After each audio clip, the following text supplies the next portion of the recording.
Wajua kama kuna ili donda zugu la miadarati, ni jambo ambalo tunalipiga vita. Unajua serikali inapiga jambo hilo vita, na sisi kama walimu tumesimama mstari wa mbele kuhakikisha kwamba hawa watoto wanapata maadili mema. Kwa hivyo changamoto kubwa mimi nikiwa kama mwalimu mkuu ambao nimepambana nayo Mombasa na niko tayari kufa lakini nisaidie watoto wengi, ni hiyo tu miadarati. Kwa sababu kwa njia moja au nyingine ukihesabu watoto 10 bila shaka lazima utapata mmoja kati yao 10 ambaye huwa anakaa karibu na hao watu ambao wanatumia, ama huyo mwingine ambaye huwa anasikia. Kwa hivyo hilo jambo. Asante sana Abu Shuraim kwa kunipatia fursa. Mimi kwa majina vile umesema ni Mwambi Meshak. Nimekuwa mwalimu katika hii shule kwa zaidi ya ama niseme kwa mwongo mmoja. Nimekuwa hapa tangu mwaka wa 2015 ndio nilikuja hapa nikiwa kama naibu wa mwalimu mkuu. Miaka 3 baadaye yule ambaye alikuwa mwalimu mkuu akaja akaondoka, nikatwiko jukumu la kuendesha shule. Hii shule yetu ya Iqra Academy ni integrated school. Nikisema hivyo nina maana kwamba iko na mchanganyiko wa dini na masomo ya dunia.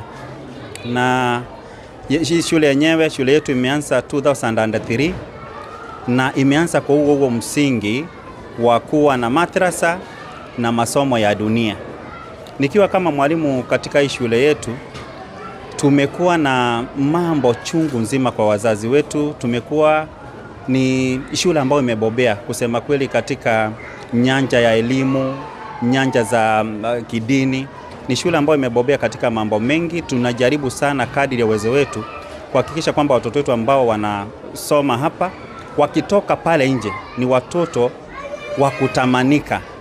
Na niseme kwamba hii shule watoto ni wengi ambao tumewafundisha hapa, na leo hii wako madaktari, wengine wameenda kule nje ya Misri, wengine wameenda kule Rabat kule Morocco, wengine wameenda UK. Watoto wetu ni wengi ambao wametapaka kote ulimwenguni, ambao wamekuzwa na walimu wetu ambao ni wamebobea, wana tajriba ya kutosha katika mambo ya walimu. Na jambo lingine pengine niseme la muhimu kabisa ni kwamba hapa unajua ule mtaala wa kitambo wa 844 ulikuja kuondoka. Sasa hii tuna mtaala wa umilisi. Ule kwa kimombo wanasema competence based curriculum. Huo ndio mtaala ambao tunaushughulikia sasa hii, na tumeumpokea kwa mikono miwili. Tunajaribu sana kufundisha inavyotarajiwa ama Wizara ya Elimu inavyotarajia sisi tufanye. Ni mtaala ambao unahakikisha kwamba unaangazia talanta za watoto. Wajua watoto wana uwezo tofauti, lakini sisi kama walimu tumejaribu sana kuhakikisha kwamba huo mtaala wa umilisi tunaenda nao, kwa sababu ndio mtaala uliopo, na wanafunzi wetu tunajaribu kuwafundisha ipasavyo. Na jambo lingine pengine ni wadokezeni kwamba kuna yale mambo pengine kama swimming ambayo yamezingatiwa sana tunapoangalia vipaji vya watoto. Kuna mambo kama vile kuendesha baiskeli, kuna mambo mengine kama vile kufundisha watoto mambo ya kompyuta. Ni jambo ambalo tumeanza mwaka huu, japokuwa alichashika kazi vizuri, lakini tunatarajia kwamba mwakani litakuwa ni jambo jipya kabisa, ama jambo ambalo litakuwa limeanza kupaa angani kusaidia watoto wetu wawe na taaluma ya teknolojia, wawe wanajifunza yale mambo ambayo ni ya msingi kabisa na mambo ya kompyuta. Kwa hivyo tunasi wazazi kwamba wakileta mtoto Iqra, mtoto hatarudi ambavyo alikuja. Huwa tunajaribu kubadilisha. Na hata kuna watoto ambao wamefukuzwa kutoka shule ajirani pengine kwa sababu ya tabia potofu, lakini sisi wakija tunajaribu kuwasaidia na kuwainua, kuwarekebisha. Hatumfukuzi mtoto, tunajaribu kadri ya uwezo wetu kurekebisha watoto. Na jambo lingine la mwisho pengine niseme na ni la msingi kabisa, mimi ni mwalimu Mkristo. Nikiwa mwalimu Mkristo nimekuwa katika shule za Kiislamu, na leo hii nikiwa kama Mkristo naweza sema kwamba watoto ambao wanafanya vizuri katika masomo yao ya madrasa hawatupati shida kufanya masomo ya dunia. Inakuwa rahisi sana kwamba mtoto akiwa ameshika dini huwa anapata masomo mengine ya dunia yanaenda shwari kabisa. Kwa hivyo ndio maana huwa mimi nikiwa kama mwalimu Mkristo, mwalimu anayelipwa na Waislamu, Na isasisitiza leo hii hata nikafa nikasema kwamba mtoto ambaye amepokea Qur'an, mtoto ambaye amepata mafunzo ya tahfidhi Qur'ani vizuri, mtoto ambaye ameshika yale masomo ya madrasa vizuri, siku zote unapata ni mtoto wa kubebeka rahisi, ni mtoto ambaye ana nidhamu na ni mtoto ambaye anaweza enda katika viwango vya juu. So we have a lot in store as a school, and I want to appreciate your presence here, Abu Shuraim. We really respect you, and we know what you are doing out there. Thanks for visiting our school. Thanks. Labda capacity ya hii shule ni gani, na je, mko na wanafunzi wa kutosha ama mna upungufu wa wanafunzi?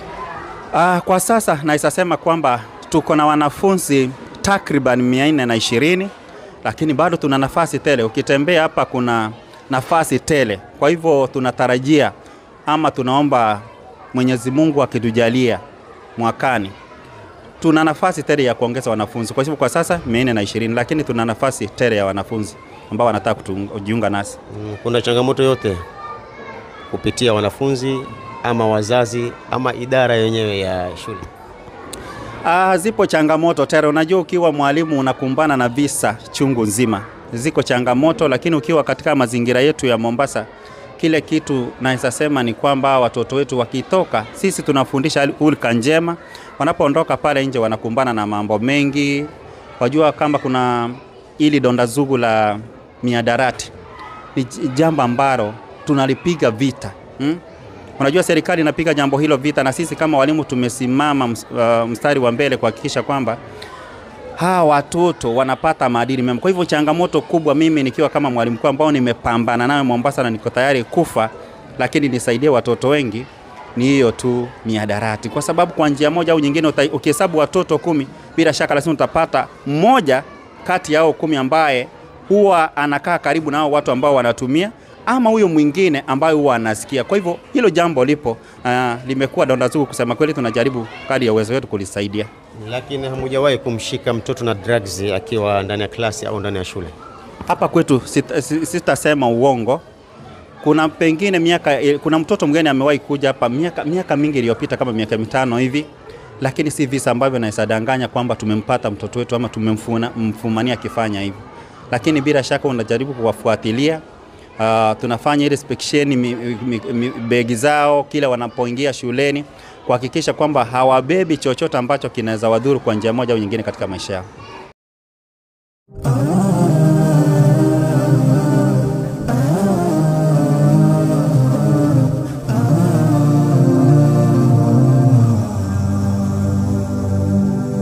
To get more videos of Abu Shuraim, don't forget to subscribe, like and share.